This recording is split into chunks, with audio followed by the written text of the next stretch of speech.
Hello and welcome to Golden Dongle, Quest for the Golden Dongle. My name is Ivy, my pronouns are she, her, and I am joined here by Jorge, who may or may not be a part of Black Sun, the criminal syndicate. Oh, I will not beat the allegations. Yes, I am Jorge. Pronouns are he, him, and I'm very excited about this episode. Yes, today we will be covering Shadows of the Empire, the Star Wars multimedia project from 1996 that ruled a lot of our childhood. I mean, for me it did, at least. Did it? What would you say? Was Wow. Shadows of the Empire like a prominent presence in the Star Wars universe for you as a child? Let's just say it did have a chokehold on me. Yeah. This came out at the peak of my Star Wars obsession, so it was perfectly timed. Oh yeah, so I loved the video game. I was a huge fan of the N64 game, and it was really my first exposure to Shadows of the Empire. Yep, same. Yeah.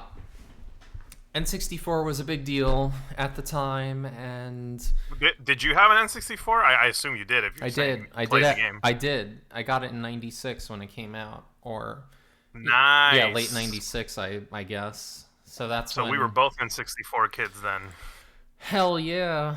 I was not one of All those right. cool PlayStation kids who was so Me rad. neither. Who was rad as fuck.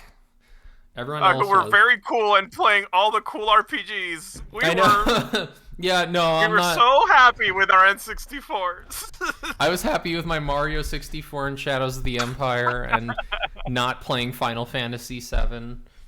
Oh my god. Do you know that's the reason I didn't get a PlayStation? Because I saw in a magazine, I think it was Ultra Game Players, it was saying that Final Fantasy 7 was going to come out on the Ultra 64. This was before it was called the Nintendo 64. And they have little columns where they show you like future releases, Right. and they just list names. And at the time, this was probably true. And we just didn't live in the age of the internet where you could get like immediate updates to anything when something happened. No. So I told my parents I want a Nintendo 64. No, And I got you one. fucked up. Yeah, I really did. Not even joking. That's my PlayStation story. Yeah, I wanted a Sega Saturn when it came out in '95, Wow. and my parents did not get me one. But I Saturn remember, was slow. so I got the VHS tape, the promotional Sega Saturn VHS tape, which you can watch on YouTube. There's like this naked bald lady with Saturn rings on her head, and she's like, Whoa. and she's like narrating the video, and it's like the future and it's all weird, and then she's like, oh, you must speak to my master, and then there's like some weird fucking guy screaming at the TV, and it's That's like, oh awesome. yeah, it's really weird. And That was the golden age of video game marketing. oh my god, and I used to watch this video like it was I would put it on like it was actual entertainment as a child. Oh my Like god. I'd be like, fuck yeah, I'm gonna watch a Sega Saturn video. Fuck yeah, motherfucker, I'm gonna watch the Sega Saturn video again. And Nah, I used to do that too. If I really liked the trailer, I would just watch it over and over Mm-hmm. again when I was a kid. yeah, and yeah, so this video really hyped me up for Sega Saturn, and I wanted it back in '95. I remember that. Yeah, that's around the And time I of didn't that. fucking get it. I didn't fucking get it. But you know what? It was Did kind you of ever? kind of a dead system, if you ask me. Like, Ooh. I mean, they released like what 30 fucking games for the thing and then gave up. It was a small library. However, some really great games came out on the Saturn. I am a big fan of Dragon Force. That's like a really cool Sega Saturn game. If you've never seen it, I recommend you do. I have a tiny bit of love for the Saturn just because it was a weird system. Pretty sure Fighting Vipers was on there. That weird Sega crossover fighter was on there. You remember that one? The one that had Daytona cars as playable characters? No. Oh my god! Please look it up. Please look Okay. it up. Yes, I'll remember the name later. Yeah. But yeah. Anyway, Did you ever get a Sega Saturn? No, I never got a Sega Saturn. Okay. I was deprived as a child. I'm so sorry. I was It's more okay, so was I. more concerned with playing Mortal Kombat 2 and 3 on the Super NES at the time, and collecting the fucking repackaged, repainted GI Joe figures that were like, yeah, these are totally Mortal Kombat figures.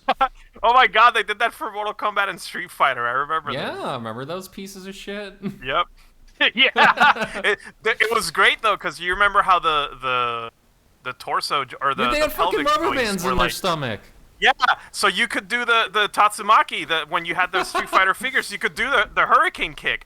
And, of course, it would break the rubber band after a while, but it was fun while it lasted. Oh my god. It was like a fucking hook on the bottom of their torso, and it was like...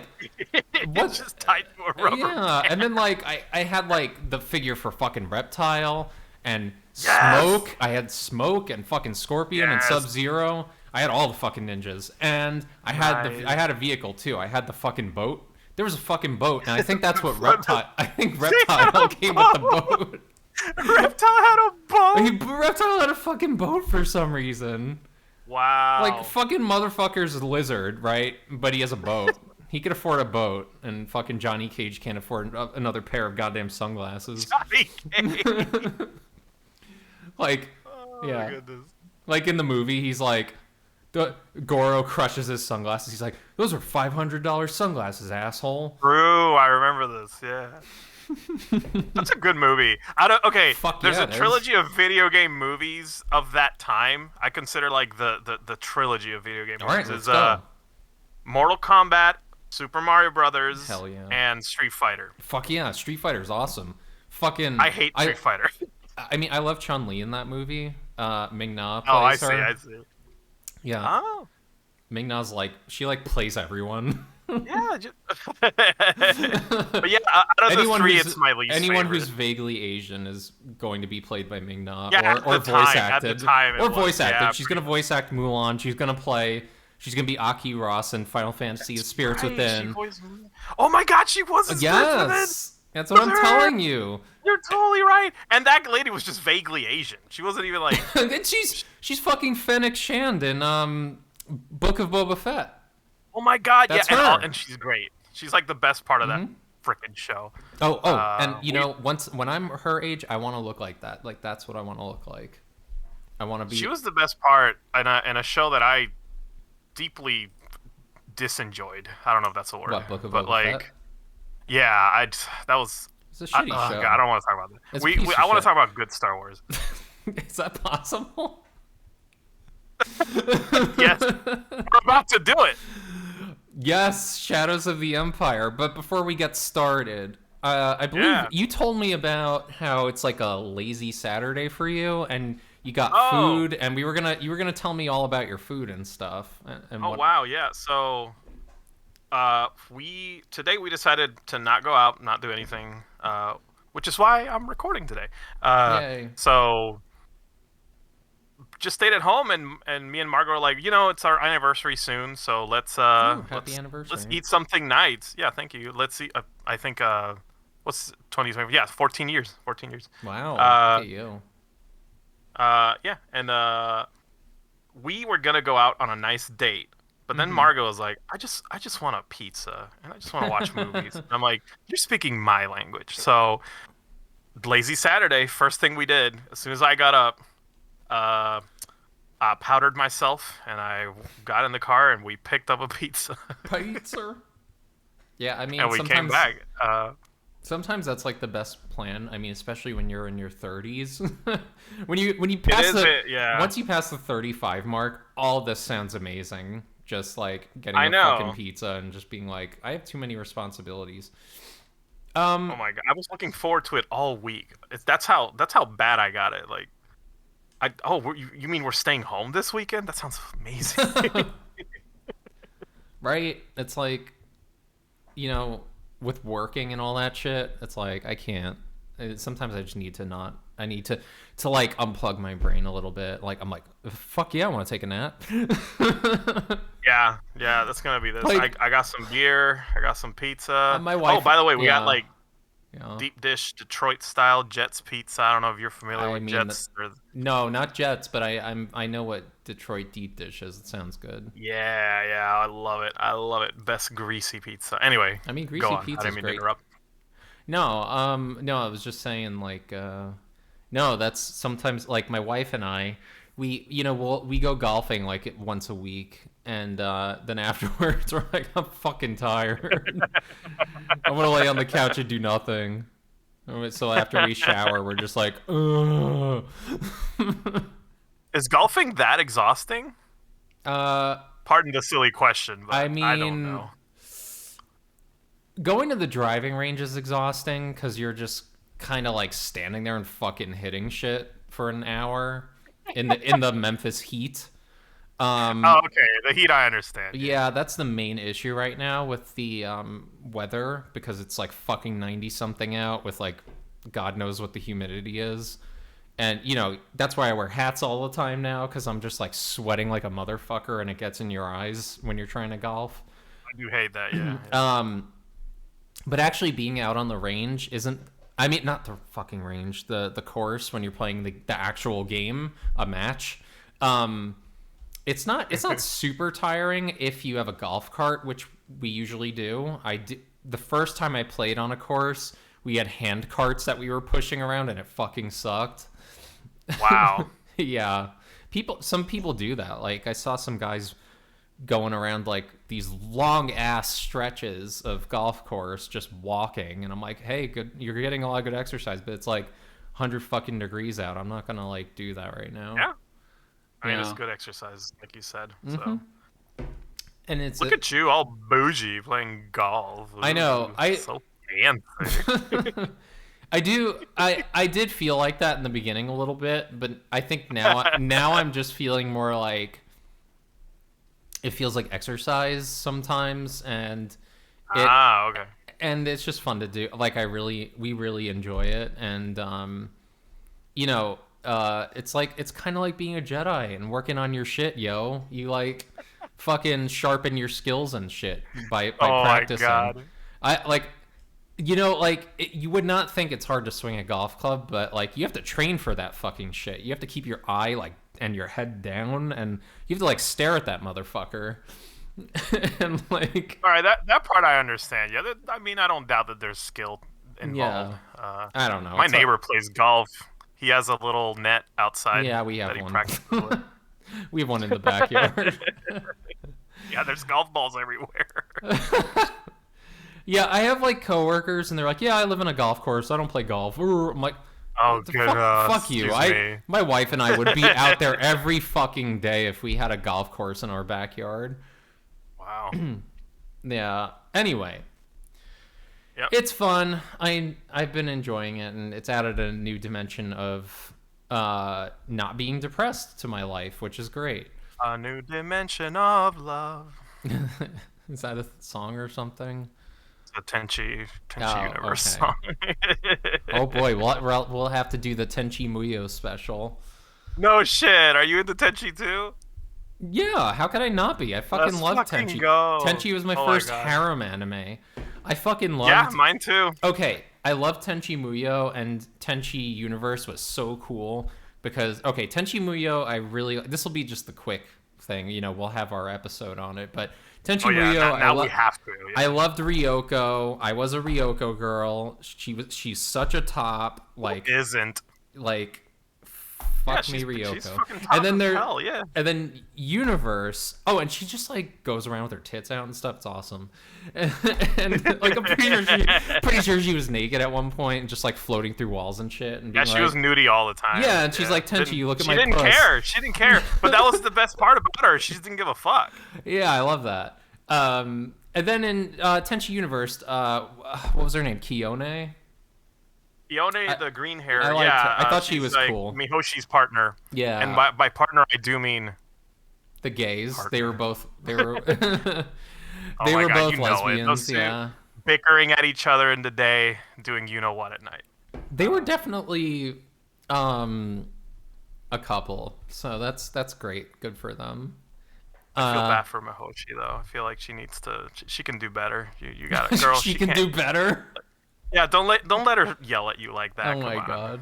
Well, it's because she's the bumbling one of the duo, right? Like Kyone's Yeah, supposed she to was be like supposed to the be the competent clumsy one. one. Yeah. Yeah. Kyone's the competent, but like completely like overstressed, over Right. It's an anime like trope. yeah, yeah. But anyway, Yeah. enough of that. We got to do a Tenchi Enough of episode. This is that. great. This is Yeah, great. we I will. love it. We'll come back with Tenchi Muyo or Universe or both. And then Tenchi Universe can get fucked. Or whatever it was What? called. No, Tenchi Tokyo. Not Tenchi in Tokyo. Oh my Sorry, God. This Tenchi is gonna be Universe is great. good. This is gonna be a great episode because I actually love Tenchi in Tokyo. I don't remember it much, and I will I defend the think fuck out you of know it. what it was. It was like the animation style I didn't like. Oh, I loved it. It was like all blobby. Everyone looked like a fucking blob. It's called Fluid. Ivy. No, it was blobby. Okay. All No, right. Anyway, all right. speaking No, of I'm joking. I'm fluids, joking. I'm joking. speaking of fluids, time to talk about Shadows of the Empire. Yeah. I don't know how that. How is that like a segue into this? Well, there's a scene when Luke goes into the sewers in Coruscant Oh and he yeah, gets very yeah. sloppy. So Okay, yeah, fluids. yeah. And then like I just sent you a trading card where like Leia's like totally naked on it and like So by brushing her by the hair. way, those tops trading cards are amazing. Oh yeah, But yes, so when Shadows of the Empire came out, they released a set of Topps trading cards drawn only by two artists, Greg and Tim Hildebrandt, which they're two artists who are well known in the sci-fi. I guess you could say the sci-fi. immunity Yeah, yeah, like at the time, yeah. I don't know what I'm pretty sure they illustrated other comics and various other books and such. But Excellent artists, by the way. Like I love these cards. it's fun and vibrant. That's what I like about it. A lot of One of them is just yeah. straight up nudie Leia. I know, it's cool. Like if I fucking opened a pack of these when I was a kid, that would have And you blown got my nudie mind. Leia. Well, yeah, it would have destroyed you. You would not have recovered. I'm like, oh my You would have god. needed Okay. an ER. You need to be sent to the ER. I would not have resuscitated. shown. I would have been like going through the cards and shit, like all into it. Then I would have found that card. I would have hid it from my parents, and Oh, I yeah, would have been like, immediately. "Oh my god."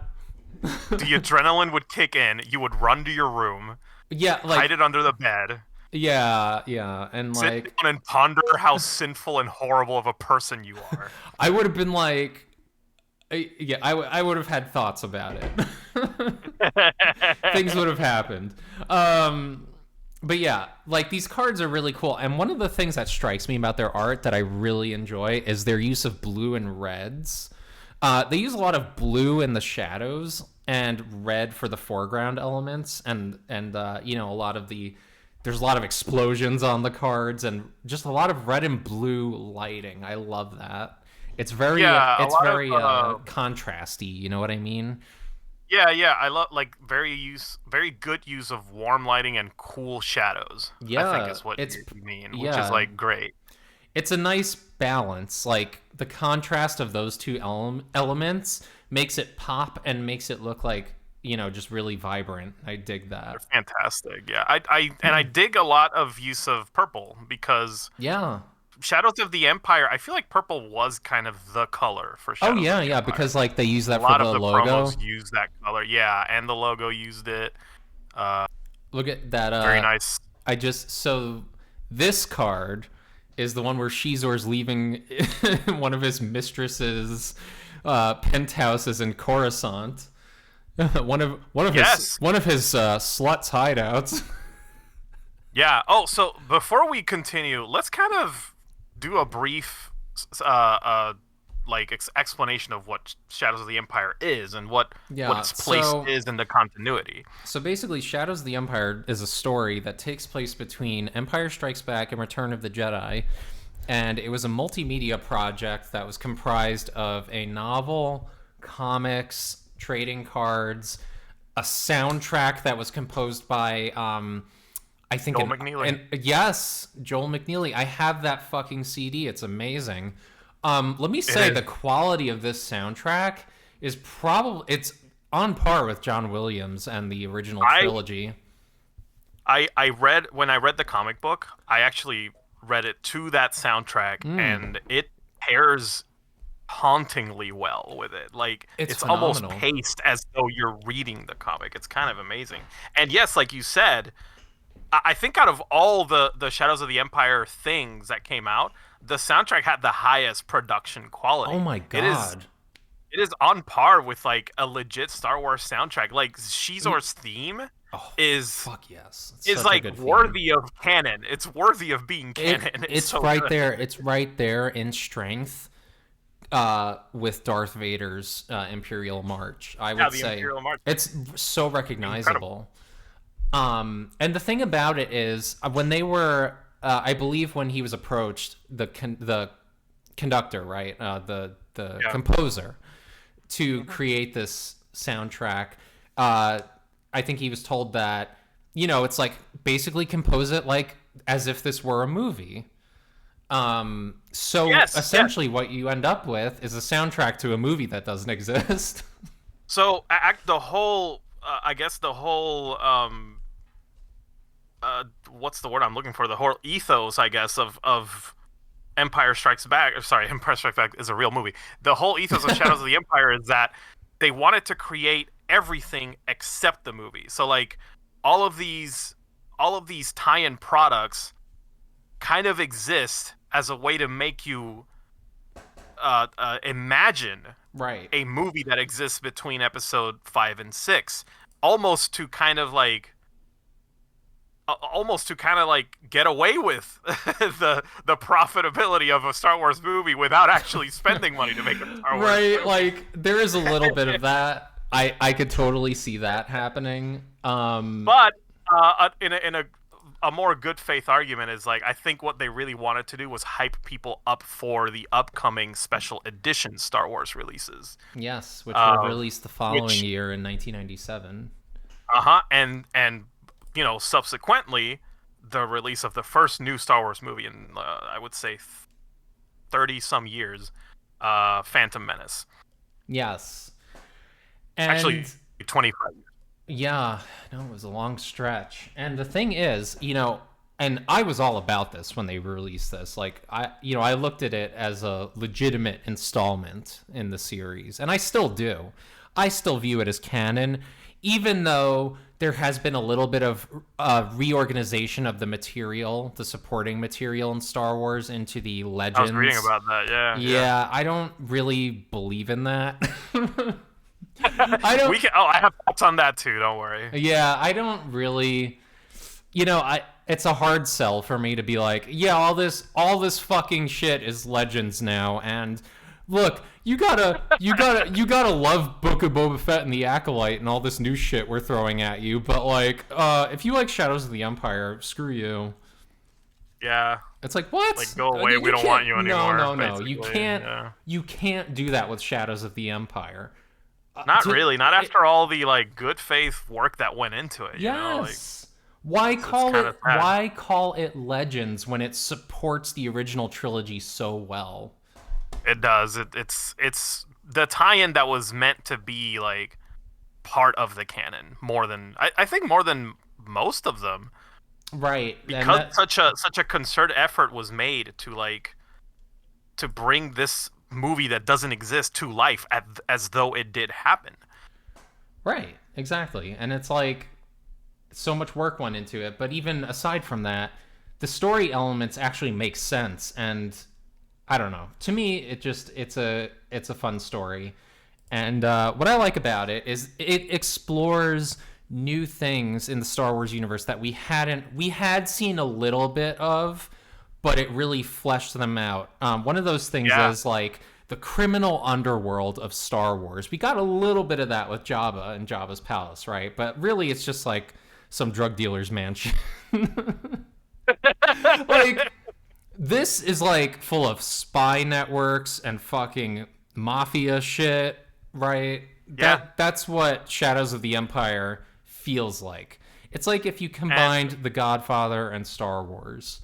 Oh my god! And I feel like part of Jedi was already that. But yes, something I love about Shadows of the Empire is it kind of shows you how everyone gets their hands dirty at some point. Right. Especially the Empire. Like the reason it's called Shadows of the Empire is because like the big plot thread with this is that the Empire is basically depending on like sketchy characters to build the new Death Star And one of because those, it's such a expedited project they have to finish. right, and they would do that anyway. They would definitely use the underworld to their advantage whenever they do anything.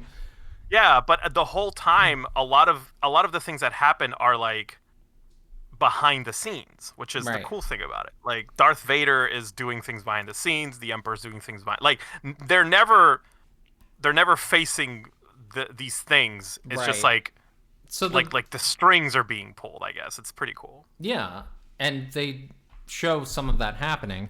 And one of the main conflicts in this story is Darth Vader versus Prince Shizor. Oh my They god, I love it. they are vying for the attention of the Emperor, and basically Ah, Vader is trying to fucking one up Shizor, make him look bad in front of the Emperor. Meanwhile, Shizor's trying to kill Luke Skywalker to fuck up Vader's plans. Uh, yeah. So yeah, this is kind of like how the plot starts. It's Shizor, like Vader finds out that the Emperor's kind of been besties with Shizor, and he's like, well, that's dumb, and also I don't trust that guy. He's fucking green. Uh, and so Shizor, it turns out all of Vader's suspicions are true. Shizor finds out that Luke Skywalker is Vader's son, and actually, I don't know how he finds this out, but well, because he intercepted the transmission, or wasn't he the there? son of. Oh no, you're right. Because when in Empire Strikes Back, Yes, when he was the there Emperor's for the. talking to Vader, Caesar was actually there in the Emperor's room, Yep. and he hears like the word "son of Skywalker," and he goes, "Wait a minute, that was like Vader used to be Anakin Skywalker, right? Am I right in that?" And so he pieces it together, like, okay, so turns out Luke is his son, and they're trying to get him over to the dark side. But Caesar's like, nah, fuck that. I'm gonna make Vader look like a chump in front of the Emperor, and then I'm gonna be besties with the Emperor. I don't want to be BFFs with the fucking Empire. Yeah, and he has a motivation to do this. He has a vendetta against Vader because Darth Vader had a project, the Yes. biological weapon that was being developed for the Empire on Shizor's home planet. So it escaped, and Vader actually had to destroy a large part of Shizor's home planet, and Yeah, basically killed basically his whole family. So they had to quarantine the place because a bioweapon leaked, right. and but when the Empire quarantines a place, they just fucking blow it up. So Yeah, quarantine, quote unquote. We're just gonna send our star destroyers in, and we're just gonna shoot the surface of the planet until it yeah, explodes. just turn it to crystal. So yeah, in that explosion was Shizor's most of Shizor's family. Yes. So he has a personal. You're right. You're right. Actually, I'm glad you brought this up because it Oh yeah, because does I. frame his motivation a little better than the like I would say the comics and the games do. Oh yeah. Well, I can. I'm kind of going in order here because I put bookmarks and I have the actual novel sitting in front of me. Okay, so we'll start focusing on the novel then. Yeah, yeah. Yeah, we can kind of weave our way in and out of all of these different pieces of media, if you will. So one of the other cool elements. Oh, and also, did we mention Shizor has a hot lieutenant who is a droid woman, and her name is Guri? Okay, Guri is actually kind of one of the biggest, like, shocking things about the canon at the time because Guri is a droid, but a replica droid, which is a droid that looks like a person, which was not really a thing in Star Wars until then, unless I'm mistaken, and like No, other you're novels not. introduced And it. they're she has like all artificial muscles and organs and stuff, and like is Yeah, indistinguishable from a human. So the reason they give why replicas are rare in the Star Wars universe is because one, they're very hard to manufacture, and two, they're prohibitively expensive. Right. So Uh, Shizor spent 9,000 credits. No, 9 million credits. Sorry, 9 million 9 credits, which million credits apparently on is a her. lot of credits. I wonder how much credits Qui-Gon was gonna pay to Two. Watto. Two. Uh, just two. Anyway, Here's two credits. I want to know the exchange rate. That's the thing. Yeah, Anyway, what's the so inflation on this? From fucking not Revenge of the Sith, Phantom Menace. yeah. How much have credits inflated since then? Just for inflation, right? Anyway, Yeah. so Guri is just a hot droid lady who also kills people, and which yeah, and it's really cool. we love around here. Yeah. we love that shit. we love a powerful lady. We love a murderer. We love a murderer every now and then.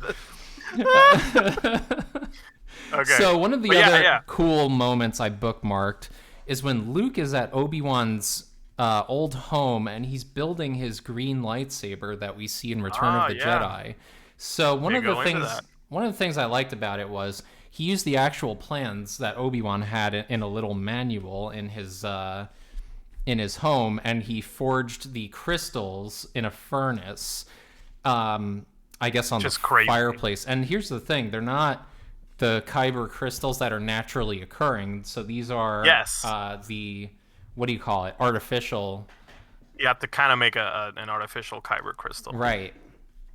So that's what Luke did. Maybe they're not around anymore. Is that the thing? Like they're just not around? Or Yeah, I guess harder they're to just find? so rare, and the Empire did harvest them, if you remember, in Rogue One. True, for the laser, for the Death Star beam. The Death Star beam's essentially a giant fucking lightsaber. That's true. Yeah, that's actually one of the plot points in Rogue One. They're harvesting all the kyber crystals on what's that planet called? Jeddah. In the beginning. AKA not Tatooine. Yeah, not Tatooine. Fucking Star Wars version of Afghanistan. Oh my god. Because they have like all the street fighting and shit and all the Lord. fucking terrorism going on. Moving on. Are you saying there's no terrorism in the Middle East? Moving on. As a Middle Eastern woman, I'm saying this. What? What? I could say these things. You're like, are you saying there's no terrorism in the Middle East? Oh, come on. I'm saying that this is Star Wars. There's fucking terrorism in Star Wars. You're saying Yeah, there's not. that's fine. That's fine. Yes, that's fine. Yeah, I'm drawing parallels here. It's funny. Like we were watching Rogue One, and I was like, Okay. I'll say this. I don't think when they made Rogue One, they went, "Oh, let's reference real life because we're that smart. We're gonna be that poignant about this shit." No, they didn't. The dudes, the fucking dudes who were like bombing the stormtroopers, were like, they Those just were rebels. Yeah, I mean the rebels are technically terrorists. Well, sure. If you're an Imperial, Okay. like you sound like an Imperial supporter. Yes, I'm a Imperial sympathizer. You better take down your Emperor Palpatine poster right now. Oh, Emperor Sheev Palpatine. Why is his name Sheev? That's so dumb. Because he's a loser. Hey Sheev, what's up, Sheev? So Shizor, not Sheev. Which, by the way, Margot says Cheezor instead of Shizor. Cheezor. I mean, she's not wrong. He does deserve to be called Cheezor. So there's this other scene shortly after where Shizor and Guri are meeting with the lieutenants of Black Sun. So Black Sun is the criminal syndicate that Shizor controls. And they're meeting with the lieutenants, and they're basically ferreting out a spy amongst them. And okay, so real quick. Black Sun has been providing weapons for the Empire for a while. Mm-hmm. The logo, the icon you see on a lot of like the TIE fighters and stuff, that's the Black Sun. Okay. icon. It's pretty cool. Like I don't know. It's just cool that they like explain what that is in Shadows of the Empire. Yeah. But yeah. No, it is interesting, all the little parallels that they throw in. But I bookmarked this scene, and I liked it because they're just showing how kind of insane the whole thing is. And Guri ends up killing a bunch of them. Oh, no. Maybe she kills one of them. There's another scene where she murders a bunch of people, but in this one, they find that the traitor is this human guy, and she fucks him up. I don't know. It was a cool scene. Yeah, I think a trading card illustration is referencing that scene specifically. Yes. The one where she's like choke holding a guy. Yeah. Oh yeah, right. Like, she fucking chokes him. Yeah. Yeah. Then the next scene I got here is cutting back to Darth Vader. It says Darth Vader sat naked inside his hyperbaric medical chamber. I remember this. Yeah. Doesn't he? Wait. Oh, So but he's they just- do reference how he's like in pain. Yeah. So the interior lighting was turned off, and he was free of the armor that he had to wear to sustain himself in public. The Force was powerful. Vader thought the dark side even more so, but he had never been able to use it to heal his badly burned body to the extent that he wished. And so he's just kind of floating. This is the first time I remember reading this when I was younger. It's the first time I learned that Vader just floats around fucking naked, like butt-ass naked in his little tube trying to heal. He's in that little. Isn't he in the little ball from like Empire Strikes Back? That's what where I he's thought, like, but I think it's supposed to. Yeah. I think it's supposed to be more like in Rogue One when you see him floating in the tube of Bacta. You remember that? Bacta, yeah. When he's in his diapers. Yeah, when he's in his diapers. Yeah, so I don't know. I just found that mildly entertaining. Naked Vader. Naked Vader. Well, just- that's and he's also kind a of tor- interesting. Yeah, and he's also a torso when they do that because like they detach like his arms and legs and shit, so he's just floating around like a pillow man. I do like that it kind of acknowledges how Vader, like the fact that he's burned and the fact that he's missing limbs, because that is kind of what happened in Revenge of the Sith. Oh yeah, so I thought no, that was he a has- neat little. He's missing all his limbs. He's all dead, and he's just that's the vulnerable real Vader underneath the Yes. the hardened augmented exterior. Yeah, the machine exterior. His... So another scene after this that I bookmarked is when Darth Vader is fighting one of the gladiator droids that has a lightsaber. I just Oh thought, my god! Can I? Okay. Yeah, go ahead. Can I just say those droids are stupid? I hate the gladiator droid. Okay, so you don't like the gladiator droid that looks like the fucking it has like the shovel triangle shaped head. You're talking about that one? And listen, I'm like pro droid. Droids are my favorite like Trying to Star get a good Wars picture of thing. it. Yeah, just go to there's a special edition scene in New Hope that shows you one of them. Yeah, and it's in Mos Eisley, and it's like smacking a little probe droid that's floating around. That's the reason I hate them. They're stupid. I'm sorry. Like they're not even. So those aren't even gladiator droids. They're used for like menial labor and shit. But I guess they had these ones specially made for Vader to fight. Oh my god! And maybe it's because I read the comic, but they look even dumber in the comic. They're like, "Grr." All right. I fucking love the gladiator droid from the game from Shadows of the Empire, the N64 game. So at my god, yeah, yeah. You kicked your ass. The end of Shizor's palace, you fight the fucking huge ass gladiator droid. But that one's cool. No, that one's cool. That one's like a giant fucking Lego droid, and it's awesome. Yeah, and then when you kill it, its head flies around and shoots lasers at you. Yeah, that used to terrify the shit out of me because then the stage, turns the into a maze. arena turns into a maze. Yeah. Yes, it's terrifying. Okay, can I just say, Shizor's palace in general was kind of a terrifying level, and so were the sewer levels. The sewer level and Shizor's palace were pretty fucking scary. I mean, yes, they were. Especially, I think the sewers were scarier to me as a kid because of the boss fight with the Dianoga guy. Yeah, you have to fight the giant Dianoga, the Queen Dianoga. Which was, okay, I don't know why the fuck it's like the biggest fucking creature in Star Wars. I have no clue. And you have to like completely submerge yourself to fight it. Like, I Yes. remember So if just you ran out of booster, you would just drown. It was crazy. yeah, you had to like fucking descend and like start just fucking spamming seekers into it. Like it was a hard fight. That game was kind of bullshit in difficulty. Not gonna lie. Yeah, certain parts of it just like wildly escalated in difficulty. Like the fucking train level, you have to like jump over these Yes. barriers and shit.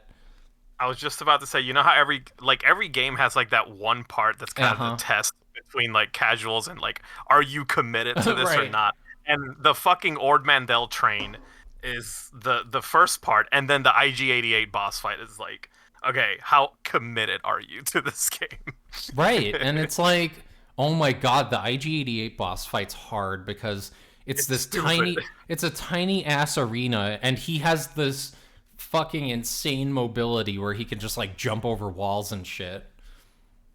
Yeah, and that's some Terminator shit. So if you're well, I guess we were like 12, 13 at the time, you Yeah. would just be shitting your pants while you're fighting this guy. Right.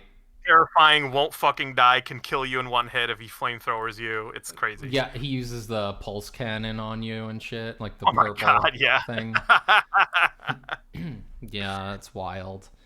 But it made me love IG-88 because I'm like, assassin droids are kind of amazing. I fucking love them. Yeah, and the story behind I was talking to you about this one time. The story behind IG-88's creation was actually pretty crazy.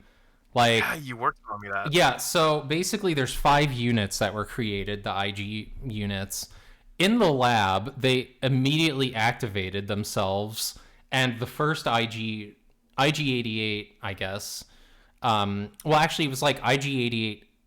I think it was like A, B, C, D, or something. Like there were different designations for them, but one of them fucking woke up and vaporized the head of one of the scientists that created Wow. them, and they all activated and murdered everyone, all within the span of like 5 seconds or something. And the way they narrated it and explained it in the book was like they were explaining it really like gradually and shit, but then they were like, oh yeah, and all this happened within the span of like 5 seconds because their processing power is so fast. I'm like, holy That's shit. really cool, yeah. Yeah, it's just crazy. But that's why I love droids. They exist in a different, like, they exist in a different societal class, and also just like a physicality, like a reality than every other species in Star Wars. Right. I don't know, that makes them very interesting as a concept to me. How they are just like characters, you know. They're not treated like tech. It's I don't know. It's really cool. Yeah. No, it's interesting. They add a new. They add a whole dimension of Star Wars that's pretty unique. So Yes. we would be remiss not to mention Dash Rendar, our friend. Oh my god. Who we play as. You play as Dash Rendar in the video game. Yeah, the video game focused on him the most. Like that's actually a lot of people associate Dash Rendar with as the main character of Shadows of the Empire because of the game. I do. Yeah, I definitely do because that's what I grew up mostly playing the game, but I did read the book.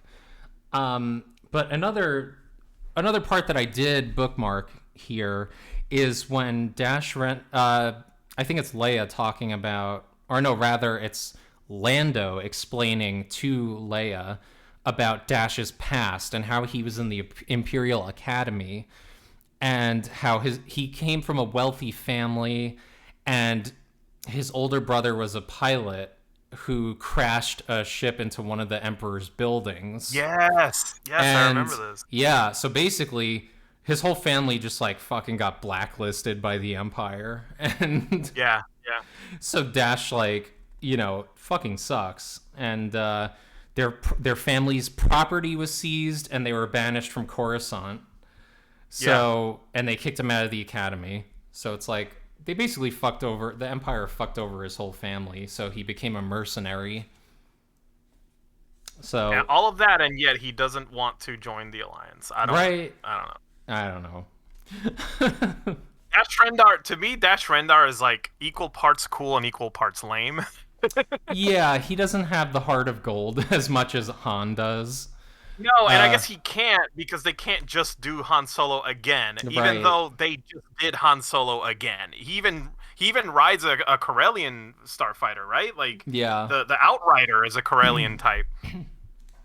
Right. No, they're both different types of Corellian freighters. Raider, That that's the word. Yeah. yeah, the Outrider looks smaller and more advanced in a way than the Millennium Falcon, whereas It is pretty cool. they always I do play love up it. the fact that the Millennium Falcon looks like a piece of shit Yeah, because it's an because old ship. it's because of that one line in New Hope. Yeah, it's like, oh, we gotta keep this going. Yeah. Look No, at this remember, it's piece a of piece of shit. shit. Even Yeah, though it can like outrun half the Empire, it's crap. It's crap. yeah, exactly. But yeah, Dash Rendar to me is like he's an interesting character because he just is Han Solo because in the absence of Han Solo, they needed like that scoundrel type character Yeah, to yeah, fill that void. But also he comes from an era of Star Wars that's like more edgy than like the 70s. So the the idea '90s. of a yeah, exactly. The 90s era of Star Wars, which is very like comic book expanded universe driven. So instead of like a full-on Han Solo copy, we kind of get like a weird mix of comic book hero, cable ass looking bounty hunter scoundrel Right.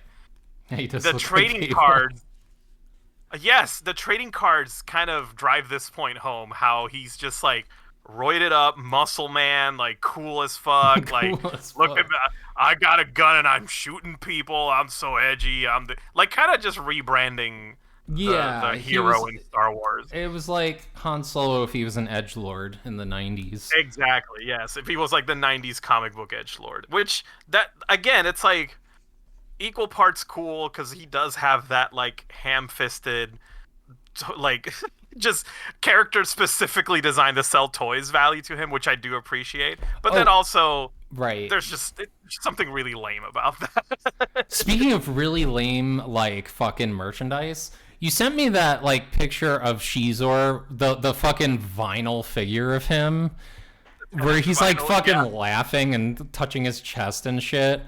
I yeah, he's saw kind that. of. I saw that fucking figure in a Oh, you did. supermarket back in Nice. 1996. I remember seeing it being like, "Oh my gosh, Shadows of the Empire!"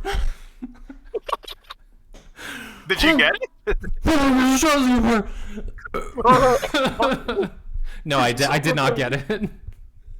You didn't get a gay laughing Shizor. So they had gay Like, laughing what the hell, he Shizor, has and his hand up? they also had they also had Dash Rendar. I remember that. Oh wait, what did Dash Rendar look like? I don't like bad. He was like standing there and painted Let me poorly. hang on. I'm just gonna Dash Rendar vinyl. Like I don't even know why these were a thing. Like So who yeah. I don't know either. Oh, he looks lame. Yeah. who were these for? Like kids wanted these. I Like, guess. I guess they needed an alternative to the smaller Kenner figures, even though those are excellent in my opinion. yeah, I'm gonna get that card of Leia when she's naked, like printed out and blown up and put on my wall in the bathroom. Oh wow. I mean, That yeah. Just make sure you get a high res version. Yeah, right.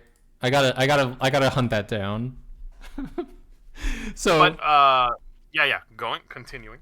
so the next scene I have bookmarked is when they talk about Shizor going to one of his mistress's houses. So it says Oh late. yes. Yes, late afternoon shaded into evening as Shizor left the house of his mistress, an almost palatial dwelling he had bestowed upon her as a going away gift, though she did not Ooh. know the affair was over. Shizor never Oh spent no. that Shizor never spent more than a few months with any female because of his hormonal makeup. His ability to produce overwhelmingly powerful pheromones never had any trouble attracting new companions. So that's the whole plot point where he's gonna try to get his fuck on with Leia because he can like drug her with his pheromones. Yes, apparently the feline can exude pheromones that can attract any species to them, Right. especially humans, apparently. especially Uh, and femmes. I like that they use the word femme like twice in this book. Okay, so I should have marked it, but there was one scene where they were like it was when the weird devil horn guy was hitting on Leia in the cantina in the beginning. He was like, "Oh, many femmes find my company good." And then I was like, "Oh man, I hate this scene," but I like that they used the word femme. And then there was later on in the book, somebody says the term femme friend, and I'm like, instead Wow. of girlfriend, and I'm like, oh wow, I like that.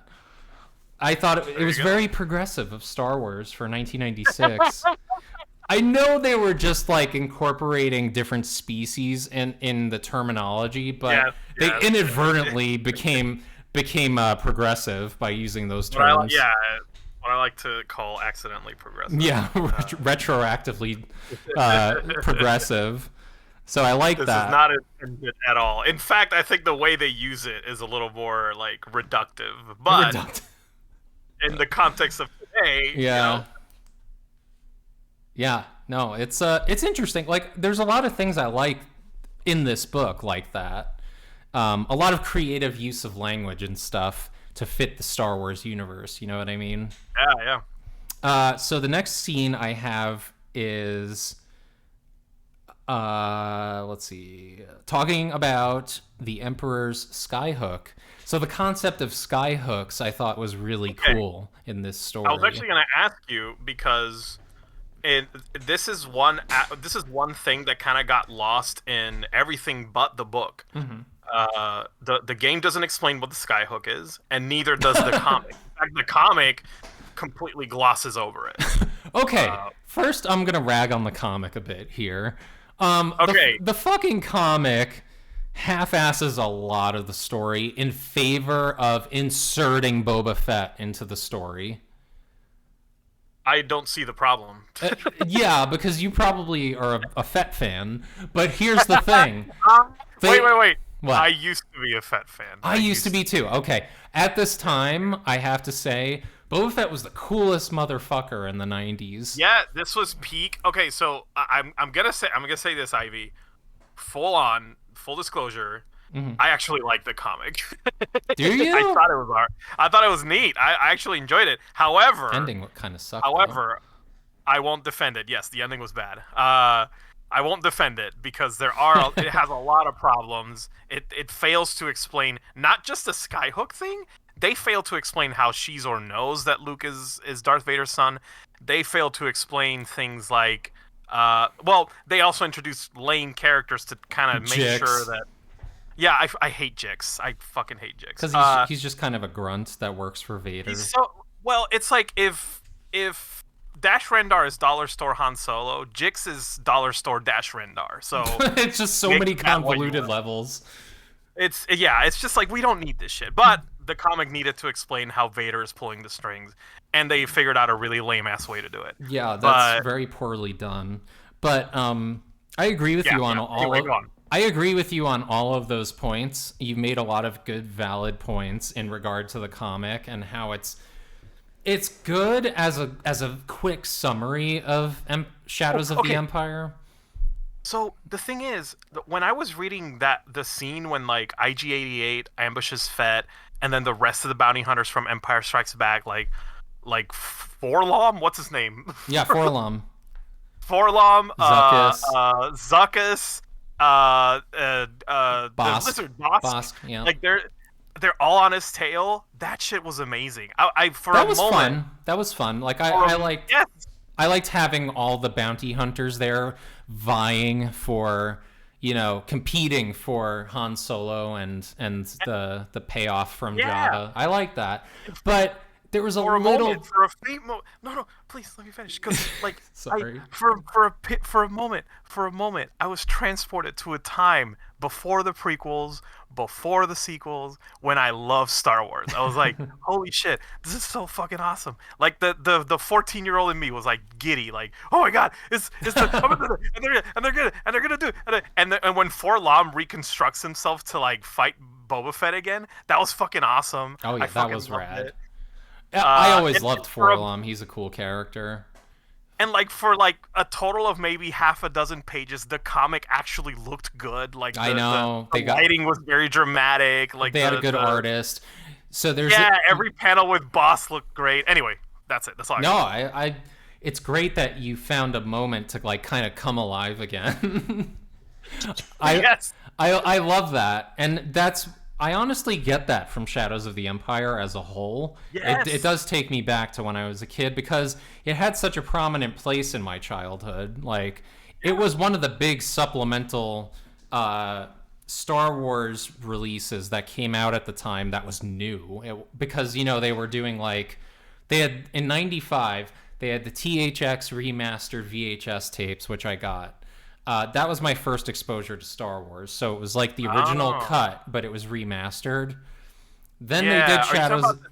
Where they had like the big heads, like the on the cover. Stormtrooper and Yoda. Yeah, okay.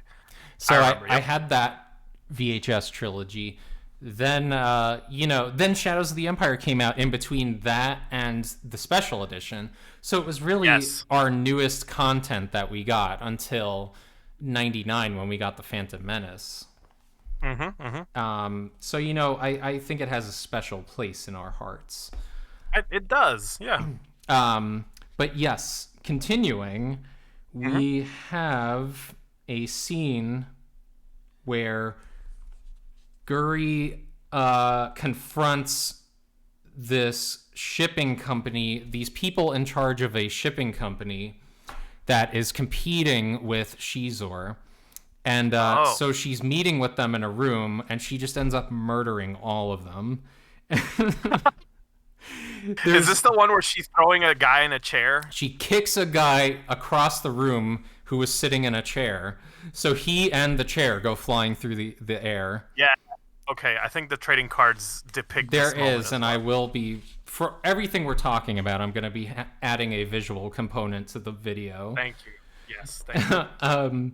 So there's this one part where one of the guys tries to stand up, and she speared his throat with her fingertips, paused long enough to twist. His neck... Yule's neck cracked... Yule's neck until it cracked like a wet branch breaking, then leapt over the table. So she's just jumping around the room murdering guys. It's awesome. It's so that was one of the scenes I had marked. Then as we move through, there's a lot. So there's also a lot of space battles happening. But you know what? I'm gonna say this about the space battles in the novel for Shadows of the Empire. They tend to be a little bit throwaway, in my opinion. Really? They've been done before, right? There's fucking space battles. I mean, there's what do you call it? Rogue Squadron, and they're like either shooting TIE fighter. Most of the time, they're shooting TIE fighters in this book. I have a question. Yeah, I have a question. Is this the first time we see Rogue Squadron mentioned? I believe they're in any kind of media. In Star Wars, yeah. That's a good question. I don't know. I thought they mentioned them somewhere. Didn't they mention them in the original trilogy? No, not by the name Rogue Squadron. I feel like that came later. Okay, so I'm gonna venture to say that it was mentioned in other media and books before this because I think that's the safe bet. Yeah, because Rogue Squadron was its own book series, and I think it may have been prior to Shadows of the Empire.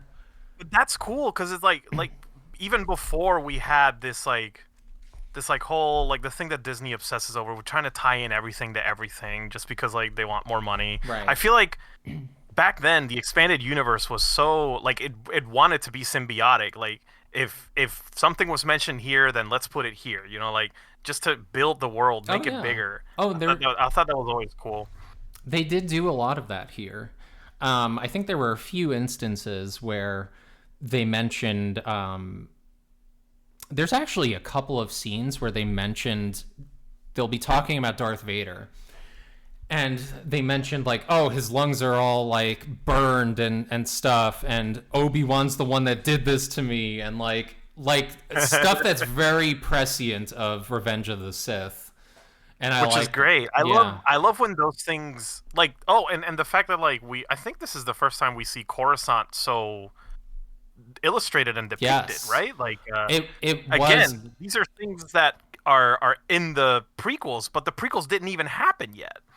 Yeah, and there's a lot of instances where they took some of the concepts for Coruscant from, as nearest I can tell, they took it from Shadows of the Empire or some of the supporting material. Like, Yes. I know that Ralph McQuarrie, the concept artist from the Hmm. original trilogy, he actually did do what do you call it, concept art of Coruscant, and that's Yeah, where that's true. that's where you get those illustrations of like the Emperor's palace and all the pyramids and shit from that. Like if you look at his original paintings, it's pretty cool.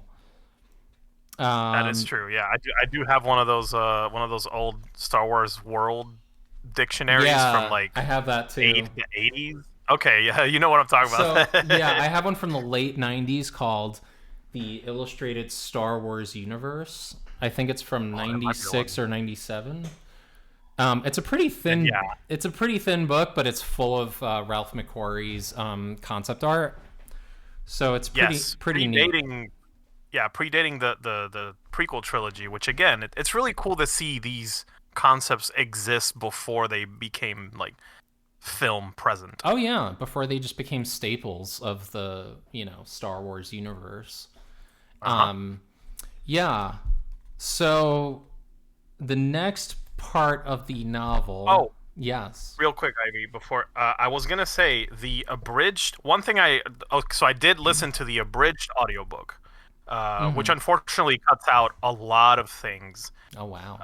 And yeah, I actually I couldn't finish the unabridged version, but even what I heard was Yeah. like they cut out hours of dialogue, and like they cut out a lot of Prince Caesar's like day-to-day life stuff, which I find personally I interesting. do too, and I have to Uh, say, I have to add on mhm. to that. I find that the novel's treatment of Shizor is very interesting and fleshed out compared to the other forms of media. Like, Yeah, 100%. especially with the comic, that's one of the comic's huge downfalls is that it doesn't talk about a lot of the scenes with Shizor taken out, and it's like, why did you take They don't these even out? they don't even explain to you who he is. You just know Right. he's bad guy.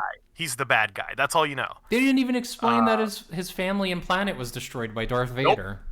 They don't Like even that's touch on that. that's his whole They don't tell you motivation. how he found out. Yeah, yeah. They don't tell you how you found out Luke and Vader are related. It's all just omitted for some odd reason. I don't know. I think they were going But for the comics. They were going with like, oh, this is going to highlight Boba Fett and the bounty hunters and all the other players behind the scenes.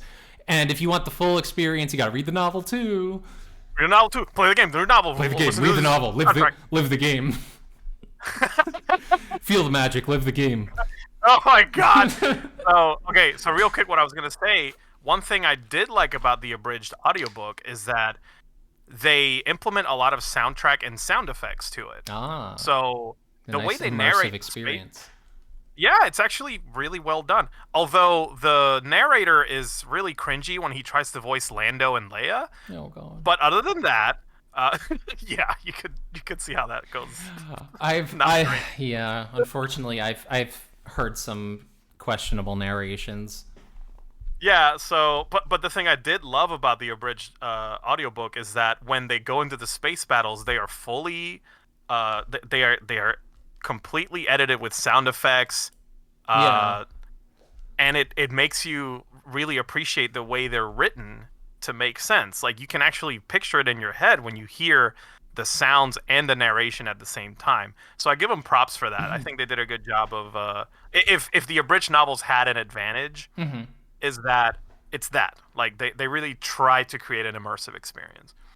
Yeah, they've done that with a few I mean, with a lot of different Star Wars uh dramatizations, I'll call it. Um Yeah. that I would equate that more with a dramatization, like they have like the Okay. original trilogy radio drama and all that stuff. Yeah, I think that's what they treated. They treated it more like a radio drama. I Right. didn't know this, but back then, audiobooks were abridged. It was a common thing. Like they Yeah. didn't. It's not like now Not like where now like where you it's try to do. 15-hour audiobooks. Yeah, like 30-hour books in a, in a file. No, no, no. Back then, I guess because like there might have been a limit in how much you could put in a Yeah. cassette tape or something. Because yeah, they were a lot shorter, and it was designed to be that way. I guess it's not like now where we can multitask and put our headphones on and just listen to the audiobook while we do something else. Back then, you had to sit down and listen to it. You know? Right. Yeah, I didn't think about all these factors. That's really interesting. Yeah. But anyway, go on. So next up, part of the plot is Leia is going to meet with the head of Black Sun in order to get help, I guess, from the. Yeah. Well, wait. But like, Why is she doing this? I that's one part I never understood. Why is she meeting up? she just wanted to. No, Okay. so nearest I could tell, it's because she wanted to. I guess. Did they ever talk about this? Like, now I'm questioning. this is I'm something questioning my I- life now. I completely missed the point why Leia needs to talk to Prince Shizor. In all of the mediums, I guess I missed the one line of dialogue that's like, I'm going here because blah blah blah. Right. Ugh. Well, so she met up with. I don't know. Now I don't know. Now I'm all fucked up. No. I'm like, damn it! Did they even? They must have really glossed over that point. Yeah, but I'm for gonna some kind of see if I can find some for reason some myself. kind of assistance against in procuring Han Solo from fucking Boba Fett. Oh sure, yeah, maybe they're trying to intercept Boba Fett. Right. So Leia goes and meets up with Shizor, and he's going to use his pheromones on her to get. Oh, and by the way, he has like this crush on Leia, and like he wants to bone her. So that's like a big, Okay, that's like a big yeah. part of the storyline. And Guri's like, We're building up. yeah, and Guri's like, you want I should kill her? And he's like, no, I gotta do my thing. Yeah, it's like Guri, hold up. Did you see this stuff? Let Are me you seeing cook. this? Yeah. So the thing is, like, we're building up to what is probably the most important scene in Shadows of the Empire.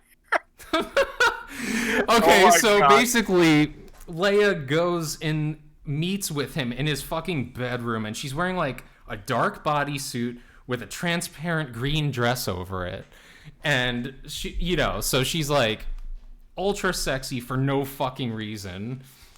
And then like because those are the clothes he gave her, and then like they meet up in the room, and so I read this when I was younger, and I'm like they put fucking in Star Wars. Holy shit, it's porn.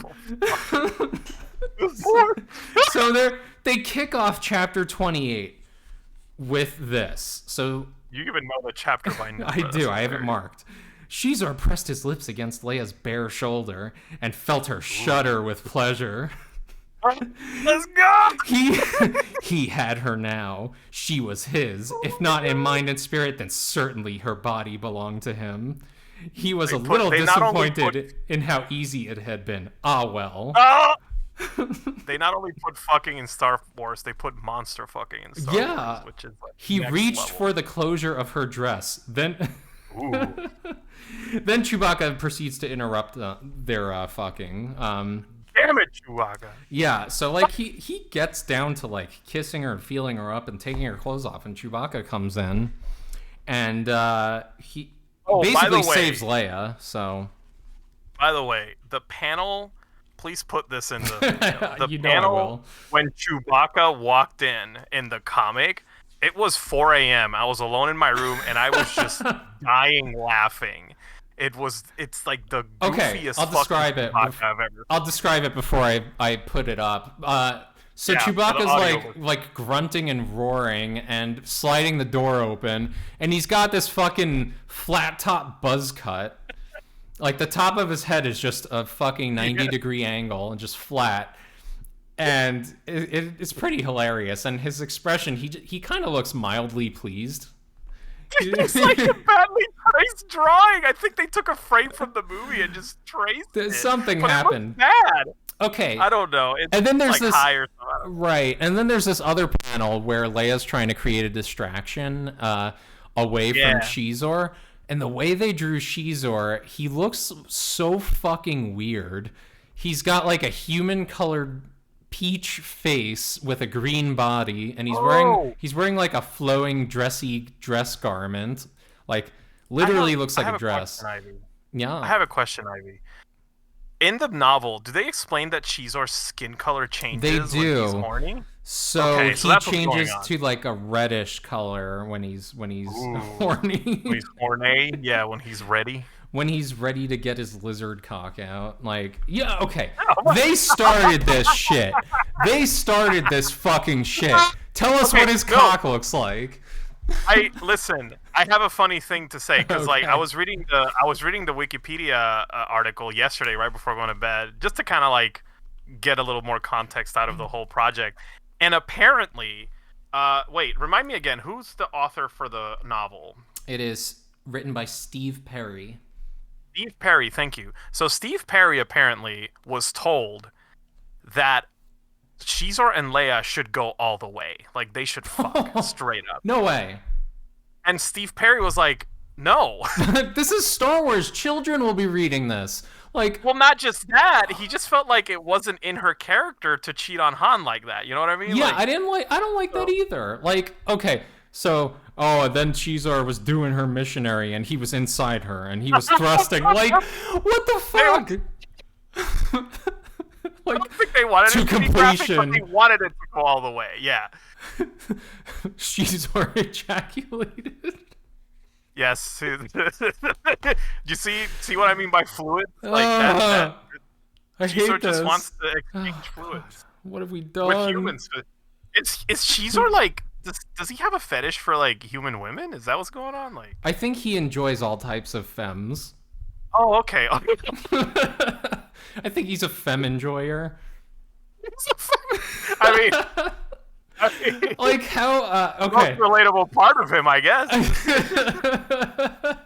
Like how fucking progressive is it? The Star Wars universe must be pretty fucking progressive, and by some counts equally like fucking racist. Like, you know what I mean?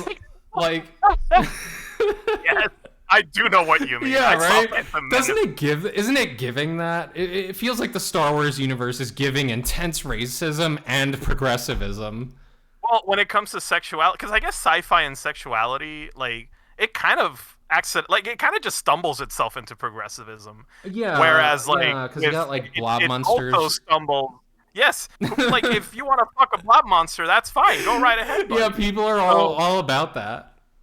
Yeah, but then again, it also accidentally stumbles into racism because it deals with a lot of different races and species Right. and And some of them colonies and worlds.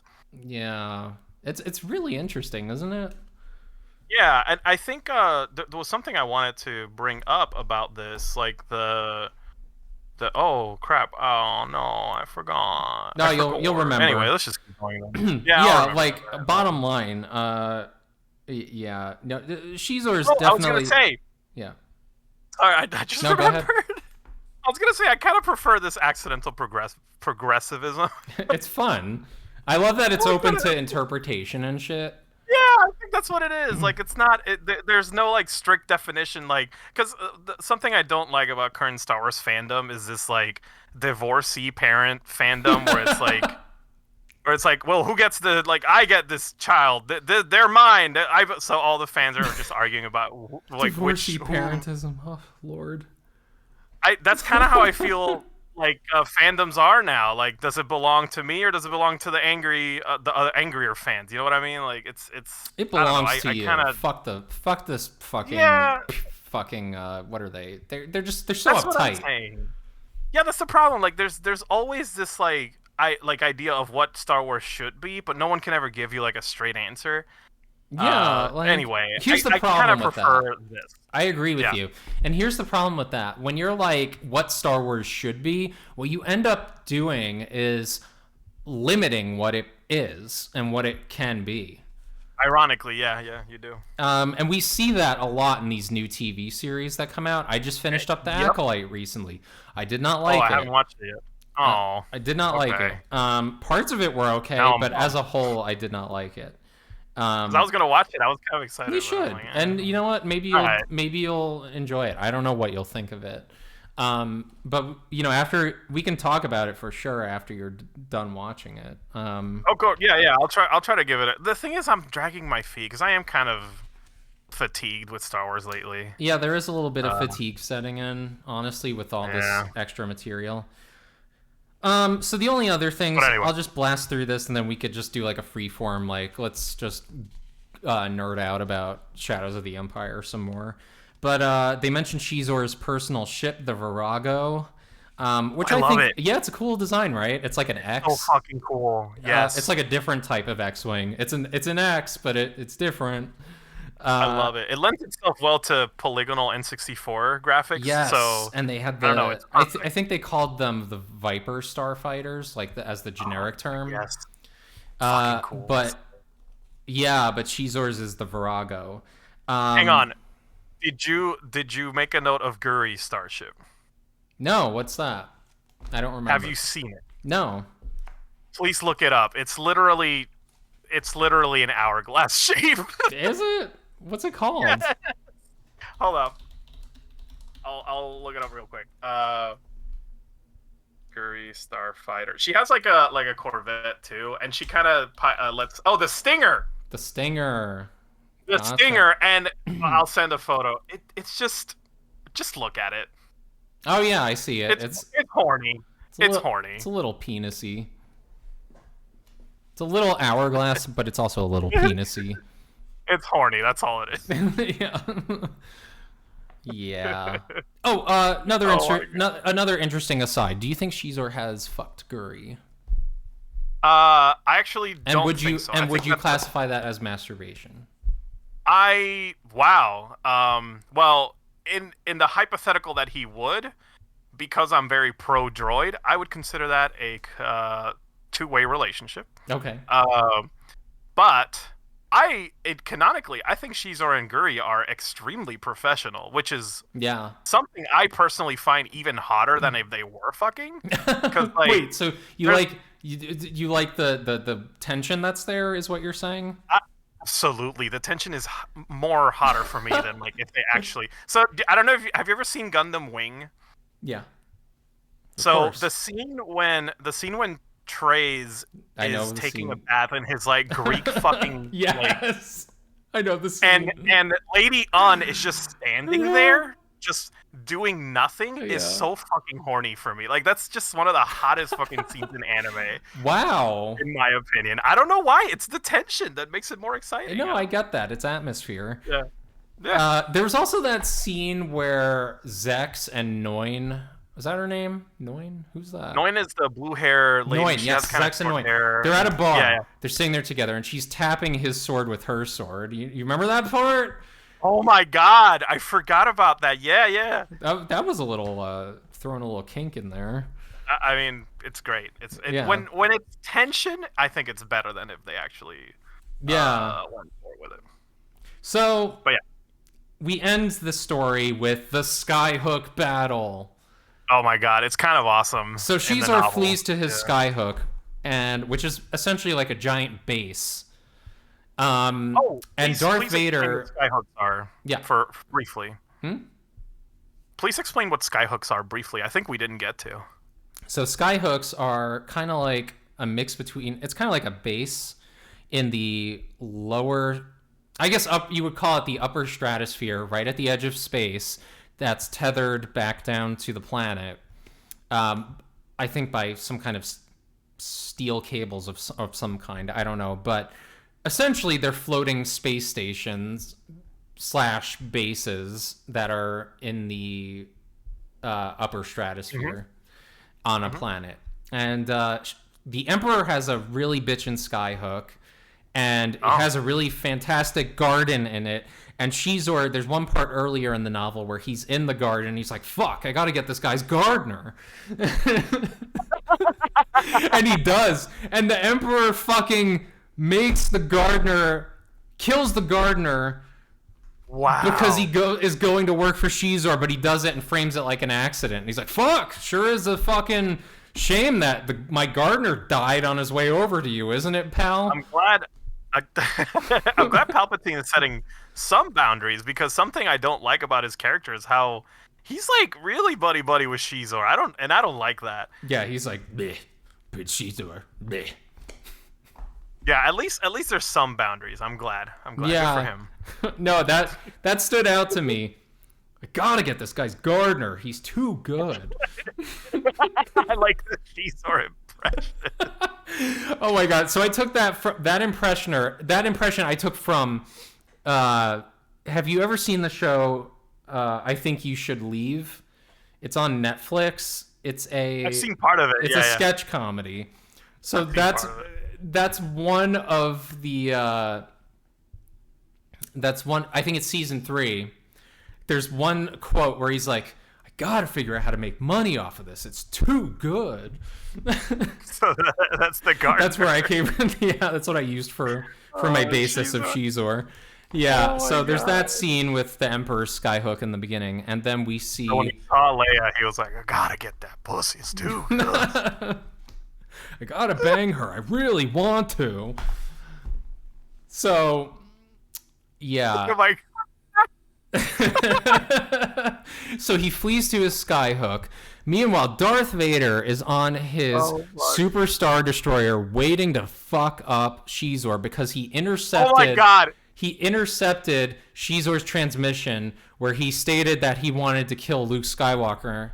So basically, Darth Vader's like, oh, well, now I can kill him because he said he wanted to kill Luke, and that's off the table. That's my favorite part of Shadows of the Empire, when Darth Vader's like, oh, you're gonna, okay, that's how it is, and he just like gloves off, like, I don't even care if the Emperor gets mad. This dude's gonna die today. Yeah, like, I'm 100% killing this guy.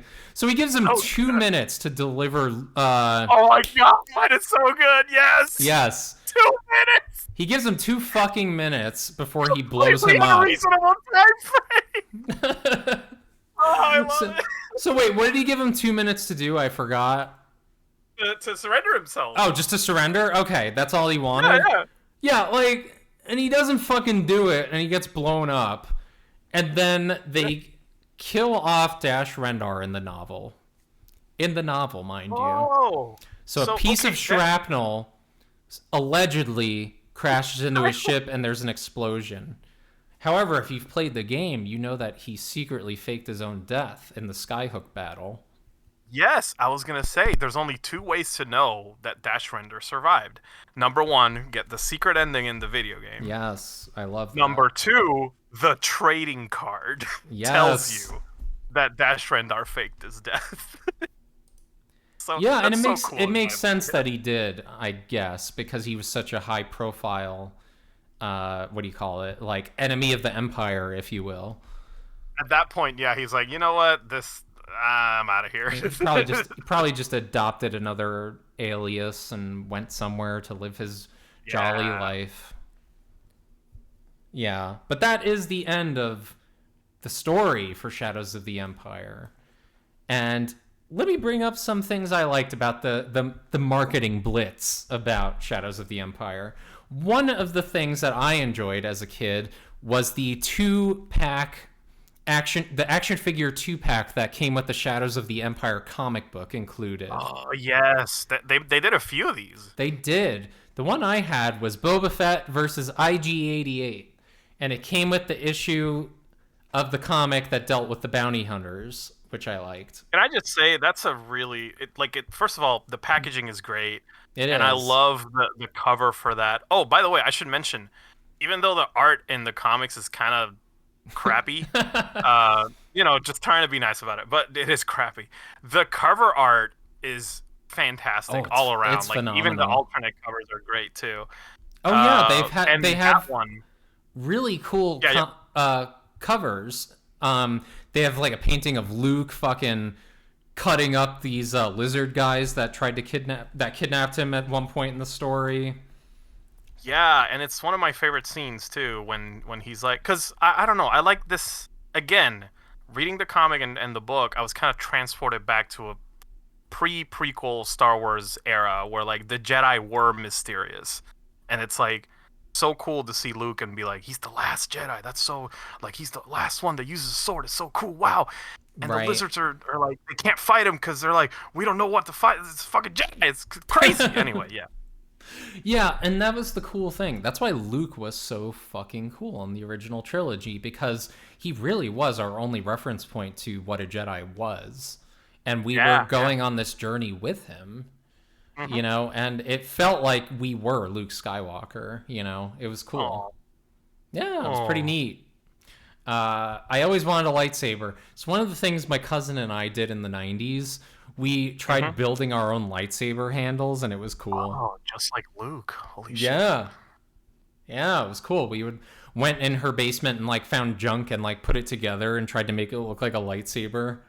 Spray painted silver. I see. So you pretended you imagined the actual laser sword part. Yeah, we but were you more had, like, interested. Yeah, we were more interested in like creating the hilt of the lightsaber. See, me and my brother were interested in beating each other up with sticks and pretending they're lightsabers. I mean, we did that too, but we did that with hockey sticks. And okay, this is embarrassing, but like we put on the Duel of the Fates music, the soundtrack CD, and we were blasting it in the backyard, and we were fighting with hockey sticks. Nah, that's awesome. Yeah. That's not that embarrassing. That's pretty cool. We're like, while we're like fucking going ape shit, like hitting each other, trying. Oh my god, we were like swiping at each other's legs and jumping over it like fucking Obi-Wan, like because we were so hyped up on episode 1 at the time. Had you already watched it? Oh yeah, because like this was '99 when it just came out. So we were like, this fucking blew our minds. We had never seen lightsaber fights like this before. True, yeah. Phantom Menace does have the best fight. Acrobatics and the just insane choreography. It was awesome. So, yeah, Shadows of the Empire. It felt like a real extension of the movies, and that's what I was really into when I was a kid, you know? And I accepted it. Yeah. I just accepted it at face value. I was like, all right, Dash Rendar, he's the new guy. I got an action figure of him. And the Dash Rendar action figure is impossible to stand up. I don't know if you've ever seen what he looks like. No, I used to have it. And yes, I could never get that fucker to stand up. You know what I did? I put like Play-Doh on his foot to like get him to stay still. Because he's like reared back in a very strange way. He has no center of gravity because like his legs are opposite his gun, so like he holds the gun where he has no support. So if you try to stand him up with a weapon, he'll just fall down. Right, and he also has a gun that attaches to his shoulder for some reason. Yes. Wow, I'm trying to send you this file and it's like taking forever. Oh, don't worry about it. But yeah, I used to have the Dash Rendar, the Leia, the Chewbacca, and the Prince Xizor. So you had Leia in the yeah. Go ahead. Leia in the bounty hunter outfit. The Bausch disguise, and I'm glad you remember their name. Bausch and fucking Chewbacca with his buzz cut. I forgot what his name was. His secret code name was. Bounty hunter name. Yeah. I actually really like that Chewbacca design, despite the really crappy comic book art. Yes, I actually do. It's cool. I don't know. I think it's neat. He looks different. I guess that's what. Yeah, he's like. He just looks like I don't know. He just looks like American Gladiators Chewbacca. He looks like fucking like just 90s badass Chewbacca. No, yeah, exactly. Actually, I would say even 80s action hero Chewbacca. There's something like I like it. Yeah, there's just something that screams action hero, and it's so goofy though. It's goofy, but in a good way. Those are the ones I used. Oh, and I had Xizor, and let me tell you, I was very disappointed to see that like his shields that he has in the action figure. Yeah, Those energy shields, he never uses them. he doesn't, Like, and he doesn't really use anything. He uses hand-to-hand combat in the novel. yeah. This guy tries to sneak up on him, right, in the novel to assassinate him. Well, actually, he doesn't even try to sneak up on him. He like kind of rushes. He kind of rushes Shizor in a fucking corridor, and he gets it, and he like puts him down with only his fists. So Okay. he uses hand-to-hand combat. So all the weapons are bullshit. But let's not forget, I forgot to mention in the story, they send a fucking Jabba sends a swoop gang to fucking kill Luke Skywalker. Yes, this happened in the game too. Yeah. It's the worst stage in the game. It's actually I like it though. I have fun on that with that stage, but the action figure of the swoop pilot and the swoop itself is a pretty cool design. Yeah, I used to have this with the Did swoop. you?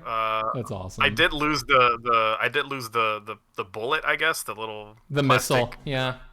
yeah, missile, yeah. Because everything But I needed had a it. goddamn missile launcher. I know, 'cause it's fun. Yeah. That's funny. But really good design. Yeah, I really like the pilot. I love his mask with the little tubes in his mouth. I don't know, it's cool. Yeah, it's pretty awesome. Another thing I really enjoy about Shadows of the Empire, and this is a very basic thing, I love the cover art for the novel that was done by Drew Struzan. Really, that was Drew Struzan? Yeah. No shit. Yep. I could throw It is it. cool, Let me, yeah. I'm gonna send it to you. Well, I have the. I don't know. It's hard to find like the full wraparound art that he did. But So you know what? It's I am looking at a vinyl for the Shadows of the Empire soundtrack Oh, neat. right now. And it does credit Drew Struzan as the illustrator. Yep. yeah.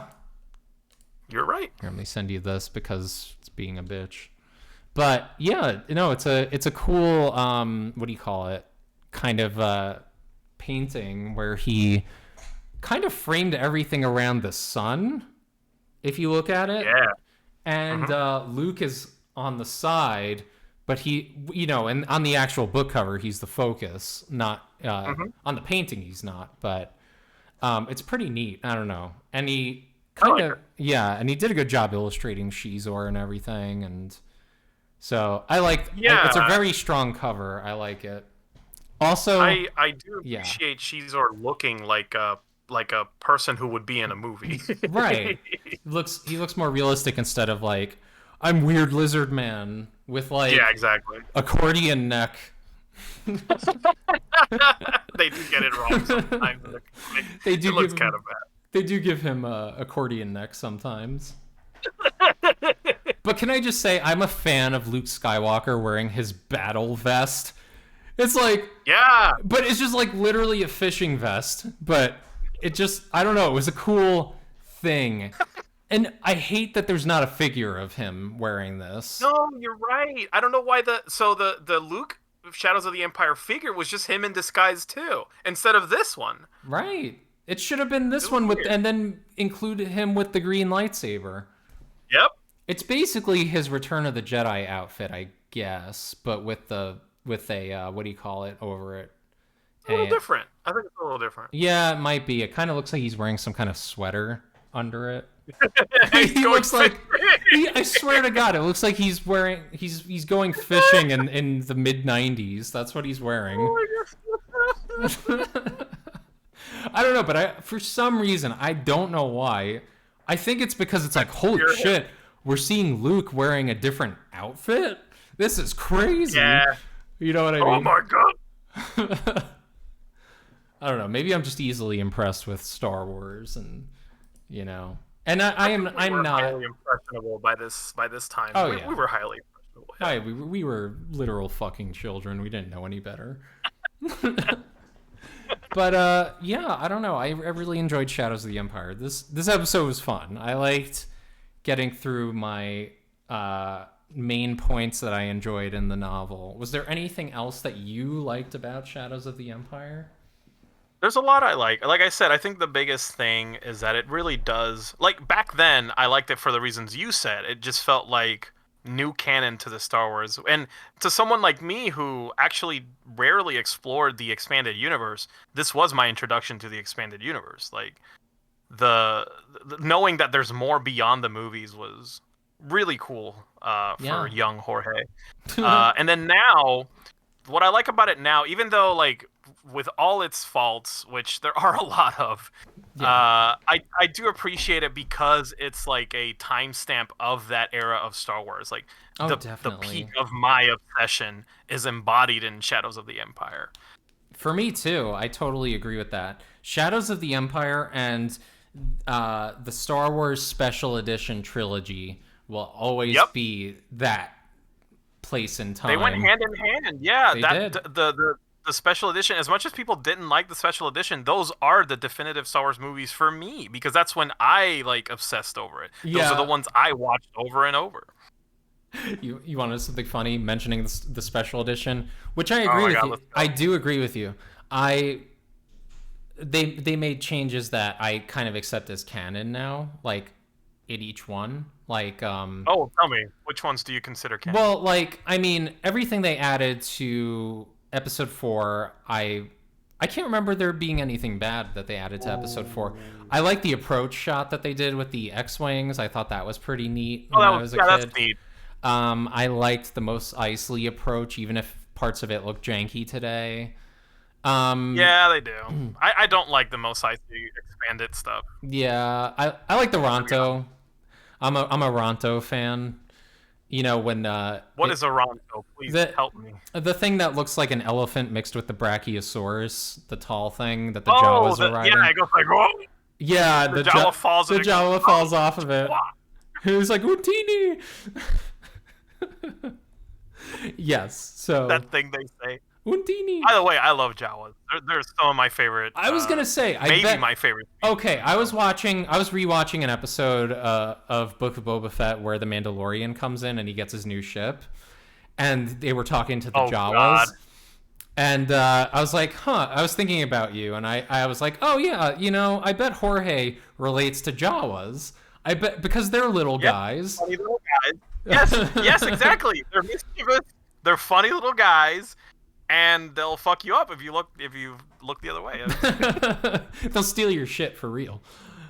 But yeah, Steal your shit. And I love the episode in The Mandalorian when he gets the little egg for them oh yeah, yeah. is probably one of my favorite Suka. episodes in the entire shit. Yes, they eat the Suka. zuka. It's so good.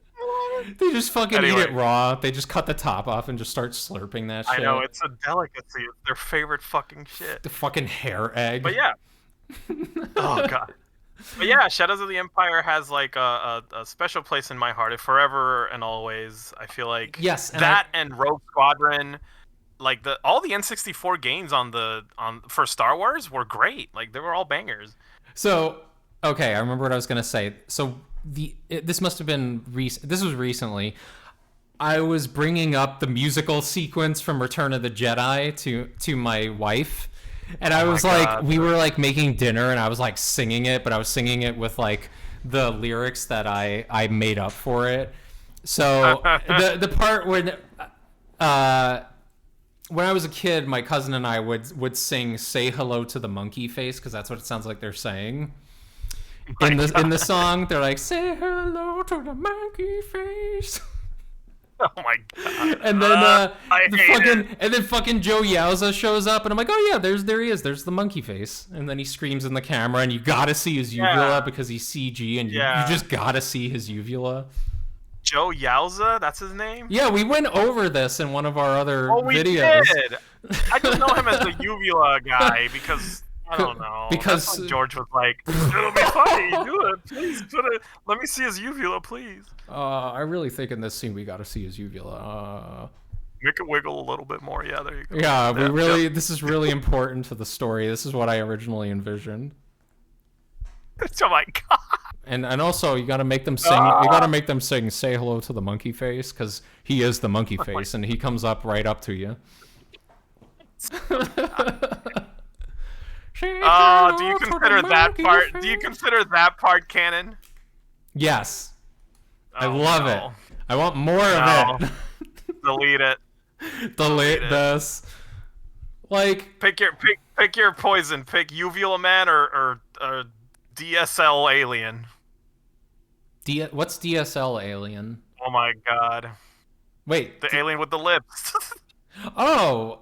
Wait, what do you mean DSL? What are you saying? You know what DSL means? Define it. You have to define it here for everyone.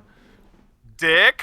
Oh, dick sucking lips. Sucking. Okay.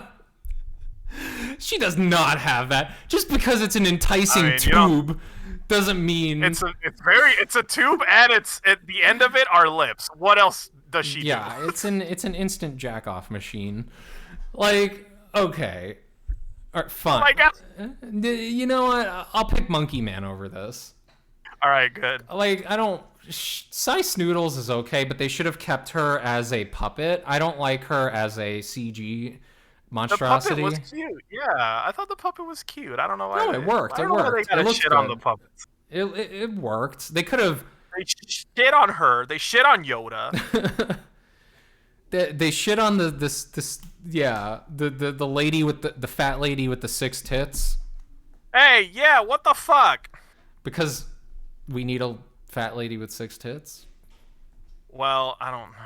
Let's not go there. Okay, big fan of Ula. I love Ula. Is she the Twi'lek that's dancing around? Yeah, the green girl. Oh, there's a few shots where you see her titties. There is, and let me tell you, I've got a story about that because I have stories of my degeneracy. So when I was a kid, did you pause it? I did pause it. That's what I did. I did pause it, and this was only in the Star Wars Special Edition of Return of the Jedi. Yep. So you see, my friend and I were watching it. I'm like, oh fuck, you gotta rewind it. Look, you see your titty. Pause it. Her titty like flops out of her top. It does. A few times, like at least once or twice, maybe once, but it felt like a lot. I feel like they also, maybe this is just my memory of it, but I remember like the whole titty's green, and they even colored her nips. And I was like, the whole thing's kind of body painted, so it's actually not bad. Technically it's covered, but I think you kind of see darker nips. I don't know. Okay, here's the real question: has anybody uploaded still frames of this anywhere? I'm just asking for my own benefit. I have not. I kind of want this to remain in my memory. Cause in my memory, she has really glorious. Nice movies. So it's like, glorious in my memory. It's like it's just it's like the equivalent of scrambled porn in my memory. I mean, it's great. Like, I would rather just imagine in my head how awesome it was, and instead of looking at a photo and be like, "Oh, it's not that good," you know. But because it happened for like half a second. And yes. and it happened at such an impressionable age where you're like, oh my god, there's nudity in Star Wars. Exactly. Except for the scene where Han Solo hangs dong. Wait, that didn't happen. What? That didn't happen. Okay, it's fine. I thought this was another C-3PO penis revelation that I didn't know about. Oh my god, C-3PO's golden cock. Jesus. Like, I could talk about Star Wars all fucking day, and in this vein. Doing. I know, it's like, it's so good, and that's one of the things I love about classic Star Wars, that you can go back to it and just talk about all this stuff and dissect the fuck out of it. I love this. I love doing that. Yep. I mean, as I said, I don't know if I mentioned this before, but I went through my angry Star Wars fan phase, and then I kind of got tired of that, and I kind of just want to enjoy it now, even if it means ignoring Episode 9, which is probably what I have to do if I want to keep having a happy life. In your defense, Episode 9 is just god awful. It's the worst one.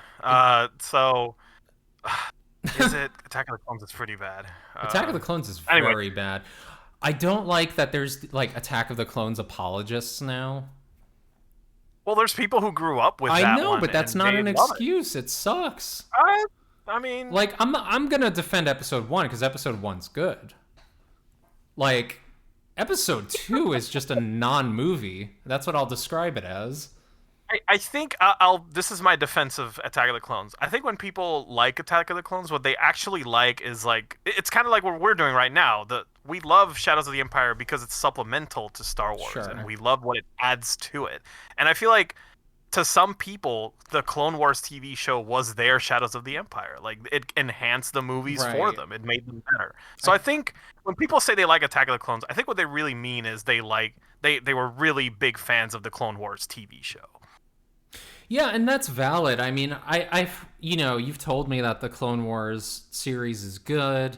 I've heard from numerous people that the Clone Wars animated series, the original one, was very good. Oh, I actually love that one. Yeah, the Gendy Tartakovsky Right. Clone Wars. No, It not the holds one, up. not the CG one where they look like they're made out of wooden cutouts.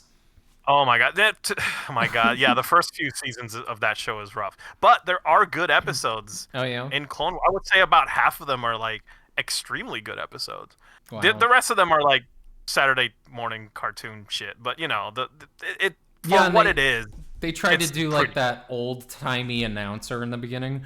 And Obi-Wan's in the fucking clone battle, and he's whipping out his cock in front of everyone and jacking off.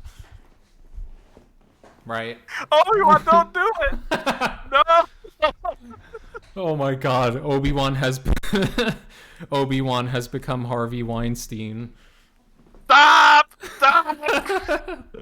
I'm hitting the stop button. Okay. Anyway, so I was gonna say I'm pretty sure that narrator shit was like George Lucas's idea 100% because he was closely involved with Clone Wars TV show. Oh, you gotta make it. You gotta make it like Flash Gordon serials and shit. Yeah, because that's what I mean. In all fairness, that is what inspired Star Wars. So like, Yes. not gonna rag on him for that one.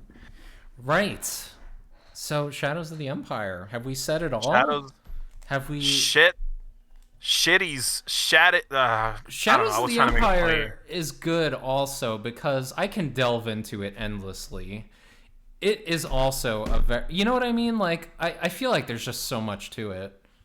It succeeded in being like the most at the time the most comprehensive expanded universe Right. piece to date, and I think it did a great job of hyping people up for the future of Star Wars, which was in the horizon. Right.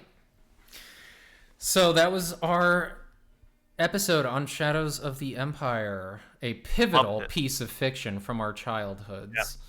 And Transformative, even. transformative, and a forever will be a mainstay in our Star Wars In our- repertoire and in our Yeah. hearts, as you have. I so will always eloquently consider put. it canon.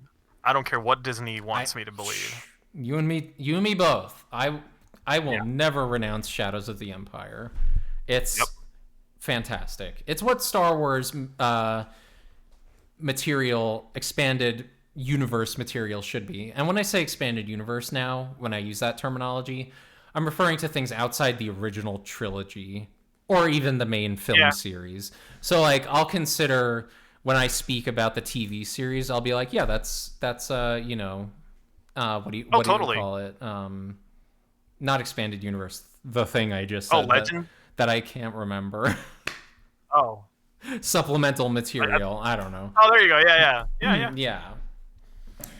No, I get you. I feel the same way. I don't think, like, as much as I like Mandalorian, even the good parts of modern Star Wars, I still consider them, like, spin-offs, you know? Yeah. And some of them I can even, you know what the beauty of being a fan of Star Wars is? I can decide what's canon for Right. myself. Yeah. And for me, that's cutting out a lot of stuff. For me, that's ditching a lot of stuff. I Yeah, don't know, but we could 100%. get into that another time. Something Yeah. we should mention is that the golden dongle is still missing, and we don't know what to do. And it may be on crap. it may be on a different planet. It may be on Coruscant. It may be in Coruscant. It may be in. Maybe Zuckuss has it. You know, but Zuckuss might have it. I don't know where he is. You know, it might be up Shizor's ass. He might be trying something new. might- He's freaky like that.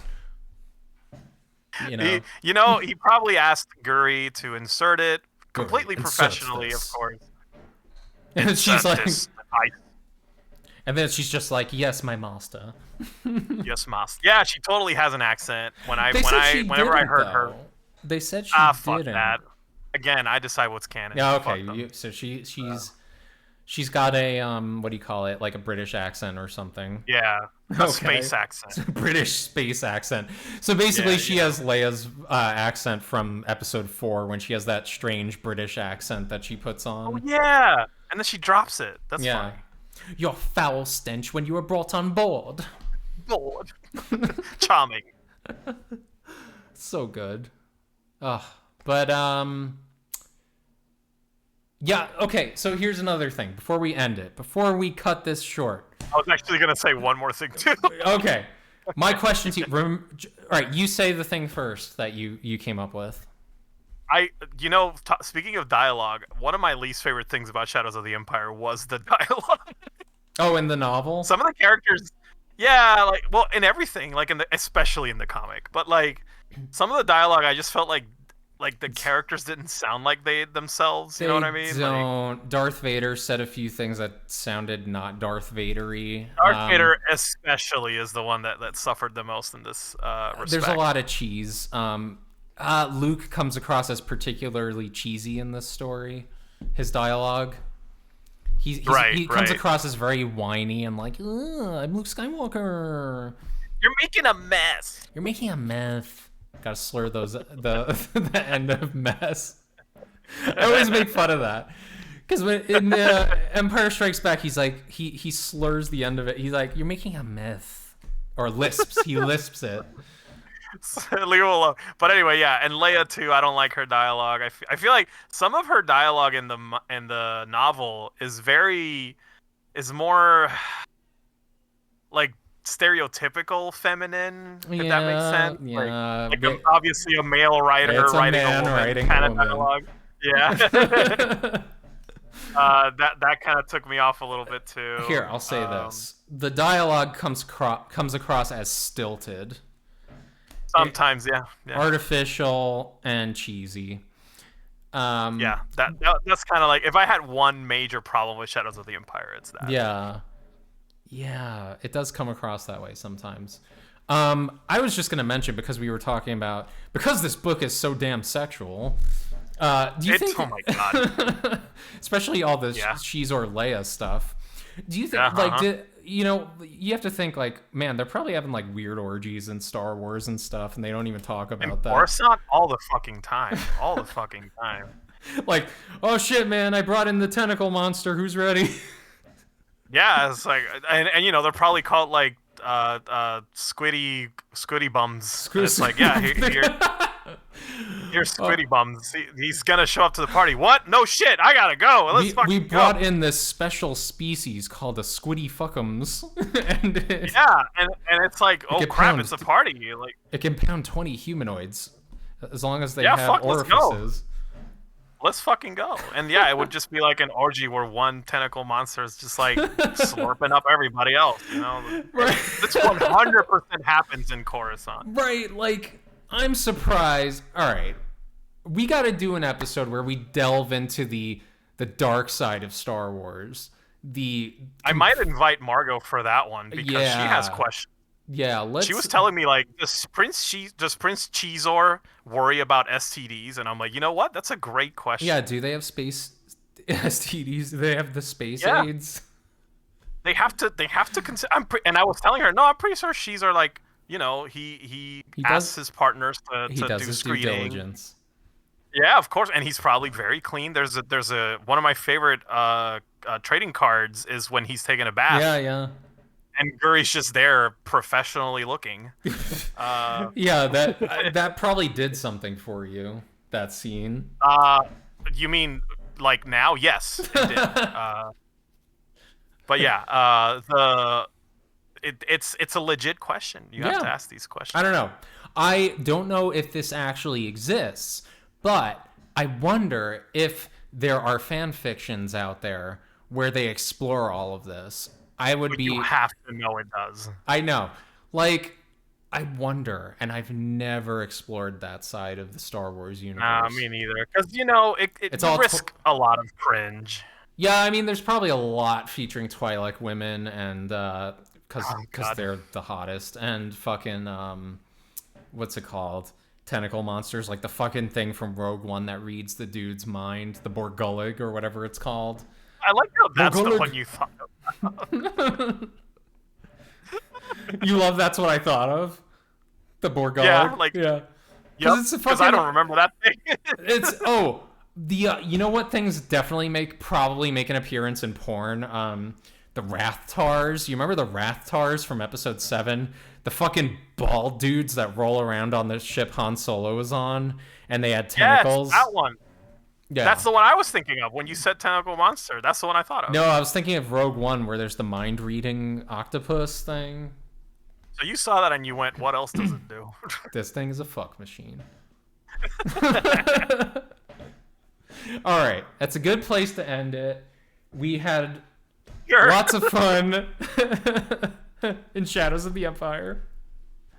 I love Shadows of the Empire. Yes. I might play the game right after this. Yes, it is a great game. I recommend anyone who hasn't played it to play it because it's fun. And with that, we shall sign off. Thank you, everyone. All right. Thanks, everybody. Bye. Bye.